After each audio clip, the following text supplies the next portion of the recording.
Il m'a clairement déclaré ses intentions. Il a dit oui, l'autre je lui ai parlé. C'est parce que moi je te veux. Et c'est parce que, en tant que ton supérieur, de ma position, je suis.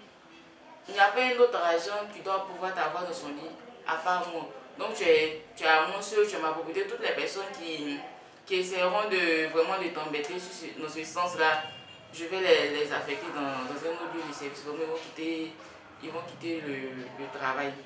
Du moment où j'ai vu ses intentions, je refusais d'aller dans son bureau, j'inventais. Je disais, oh, il y a trop de travail, mais elle m'a donné trop de travail, je ne peux pas. Mais ça ne s'est pas arrêté là. Quand il a vu que je ne viens plus, il appelle la secrétaire pour venir me chercher. C'est-à-dire, elle vient dans mon service et elle me dit, le patron t'appelle devant tout le monde. Je ne peux pas refuser, je n'ai pas de raison valable parce que quand on est au bureau, quand le patron t'appelle, tu cesses tout à faire, tu donnes à quelqu'un d'autre et puis tu vas. Arrivé au moment, les collègues me commencent à se poser des questions. Je me dis, ah mais pourquoi tout le temps le chef t'appelle, tu as fait que ils ont pensé que c'était par rapport à mon travail. Donc j'ai été obligée de dire à certaines personnes dans mon environnement pour qu'eux ils essaient peut-être de me conseiller comme eux ils sont plus anciens que moi, dont le collègue de bureau qui me fatiguait. Donc lui je lui ai dit ouvertement que ah ouais, ce que le patron fait, ça me fatigue parce que c'est vraiment, c'est le supérieur type, c'est-à-dire c'est lui qui se charge de tout ce qui a avancé dans son travail. Et moi j'étais en attente d'une affectation.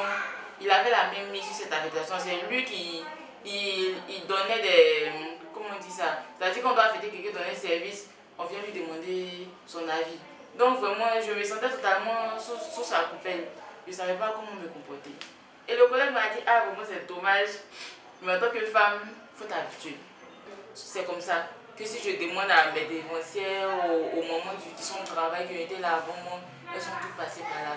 Que le chef en question, peut-être même que je ne suis pas la seule ou la première à qui il fait ça, mais jamais il en a été fait cas dans le service. Donc les moments, elles acceptent, elles supportent vraiment d'attraper mon cœur et avec le temps, peut-être qu'il va se lasser, mais de ne pas le mécontenter, de ne pas aussi accepter.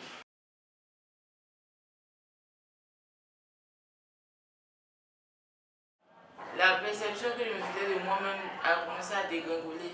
Une fois, j'ai demandé à ce collègue-là qui était au courant si j'ai tendance à provoquer. Est-ce que c'est de ma faute? Est-ce que dans mon habillement, parce que je ne suis pas quelqu'un de très chaud, je ne suis pas quelqu'un qui vraiment porte des grosses robes et tout. Donc je lui ai demandé, est-ce que c'est mon habillement? Est-ce que c'est moi qui ne m'habille pas assez chaudement? Est-ce que c'est ma façon de parler, de réagir, de me comporter qui provoque cela? Donc moi-même j'ai commencé à me remettre en question, est-ce que je suis fautive? Est-ce que ce sont mes actes qui engendrent ce comportement-là? En plus de cela, j'ai développé un concept vraiment d'autodéfense. Une fois que quelqu'un s'approche de moi, je bloque parce que je me dis que la personne vient me toucher. À force de le bloquer au travail, quand il s'approche de moi, quand il veut m'embrasser, tout ça. Quand j'arrive à la maison, le soir, mon mari vient me faire la bise. Je bloque et après je me rends compte que c'est pas quelqu'un qui est dehors, c'est mon mari à la maison. Et ça me perturbait.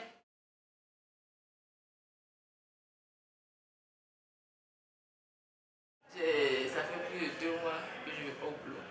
J'ai arrêté, j'ai eu un congé maladie parce que voilà, j'avais une maladie chronique. J'ai profité de ça pour rester à la maison. Donc j'ai carrément fui le monsieur en question. Une ou deux fois, on m'a dit qu'il est parti me chercher au travail. Une fois même, je suis pas, il était de passage lors de la journée de la femme. Et la secrétaire m'a dit, mais elle appelle papa, il est toujours papa m'envoie, mais on te voit, pourquoi tu viens plus?